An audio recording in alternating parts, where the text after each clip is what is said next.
269 খ্রিস্টাব্দে রোমান সম্রাট দ্বিতীয় কলিডিয়া সে তার রাজ্যের মধ্যে বিবাহকে একেবারে নিষিদ্ধ করে দেয়। তার বিশ্বাস এটা ছিল যে বিবাহিত পুরুষদের তুলনায় অবিবাহিত পুরুষরা যুদ্ধের ক্ষেত্রে তারা অত্যন্ত প্রবল ও শক্তিশালী হয়ে থাকে।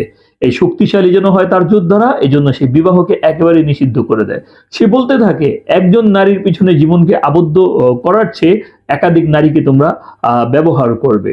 কিন্তু তার এই আদেশের বিরোধিতা করে সেন্ট ভ্যালেন্টাইন নামক একজন পাদ্রী সে তার গির্জার মধ্যে গোপনে বিবাহের ব্যবস্থা শুরু করে দেয় এবং প্রেমিক প্রেমিকা যুগল যারা ছিল তাদেরকে পরিণয় সূত্রে আবদ্ধ করার ব্যবস্থা করে দেয়।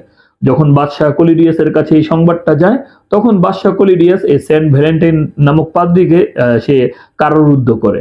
কারাগারের মধ্যে থাকা অবস্থায় এই পাদ্রী কারারক্ষীর মেয়ের সাথে প্রেম করতে থাকে। যখন তাকে ফাঁসির কাস্টে ঝুলানো হয় তখন সে একটা চিঠি প্রেরণ করে ফ্রম ইউর ভ্যালেন্টাইন। এরপর থেকে সমগ্র মানুষরা তারা বলতে থাকে যে ভালোবাসার জন্য ভ্যালেন্টাইনের এরকম একটা আত্মত্যাগ। এরপর থেকে এই দিবসটা ভ্যালেন্টাইন দিবস অর্থাৎ ভালোবাসা দিবস নামক এই পালিত হতে থাকে। দর্শক, এই ভালোবাসা দিবসকে কেন্দ্র করে আমরা দেখতে পাই যে উঠতি বয়সের যুবক যুবতীরা ছেলে মেয়েরা তারা সকালবেলা থেকেই সাজগোজ করে একজন আরেকজনের সাথে দেখা করে, সাক্ষাৎ করে, ফুল আদান প্রদান করে, চকলেট আদান প্রদান করে। এই বিবাহের বহির্ভূত যে ধরনের সম্পর্কগুলো আছে তারা একসাথে সময় কাটায়। আসলে এক পর্যায়ে দেখা যাচ্ছে যে তারা জিনার মতো হারাম কাজের মধ্যে লিপ্ত হয়ে যাচ্ছে। পত্রিকা খুললে আমরা দেখতে পাই বিভিন্ন জায়গার মধ্যে ধর্ষণের মতো ঘটনাও ঘটছে।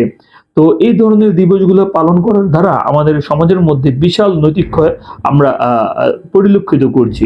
আমরা দেখতে পাই যে ইতিপূর্বে আমাদের বাংলাদেশে এই ধরনের কোনো দিবস কিন্তু পালন করা হতো না। এখন প্রত্যেক দিনে দিনে দিবস। একসময় শুনি চকলেট ডে, তারপর টেডি ডে, হাগ ডে, ভালোবাসার ডে, মানে কত ডে। আজকে দেখেন আমাদের সমাজের নৈতিক কোথায় গিয়ে দাঁড়িয়েছে। সেদিন পত্রিকার মধ্যে পড়লাম যে একটা ষষ্ঠ শ্রেণীর 11 বছরের একটা মেয়ে তার ক্যান্সারে আক্রান্ত মাকে ইসের মধ্যে হসপিটালের মধ্যে রেখে সে তার টিকটকার প্রেমিকের হাত ধরে সেখান থেকে হাসতে হাসতে বের হয়ে যায়। তার মা ক্যান্সারে আক্রান্ত, হসপিটালে ভর্তি, তার এটা নিয়ে কোনো পরোয়াই নেই, তাও তার বয়স হচ্ছে মাত্র 11 বছর। আজকে দেখেন আমাদের সমাজের নৈতিক ক্ষয়গুলো কোথায় চলে গেছে। তো এই সব কিছুর পিছনে কিন্তু এইসব দিবসগুলোই কিন্তু দায়ী। এই সমস্ত ইসলাম এবং কোরআন এবং হাদিসের নির্দেশ না মানাটাই কিন্তু দায়ী। আজকে আমরা এই হারাম ভালোবাসার দিকে আমরা চলে যাচ্ছি, অথচ আমাদের ভালোবাসা দরকার ছিল ইসলামকে, আল্লাহকে, নবীজি সাল্লাল্লাহু আলাইহি ওয়াসাল্লামকে, যে নবী উম্মতের জন্য উম্মতি উম্মতি করে সারা রাত্র কেঁদেছেন ওই নবীর জন্য। অথচ আমরা সব কিছু বাদ দিয়ে আজকে আমরা বিধর্মীদের আনিত এই সমস্ত কৃষ্টি কালচার গ্রহণ করে আমাদের সমাজের মধ্যে নৈতিক অবক্ষয় একেবারে চূড়ান্ত পর্যায়ে পৌঁছে গেছে। প্রিয় দর্শক, এখন এই ভ্যালেন্টাইন ডে ভালোবাসা দিবস হিসেবে রয়নি, এখন এটা একটা কমার্শিয়াল ডে হিসেবে চলে গেছে।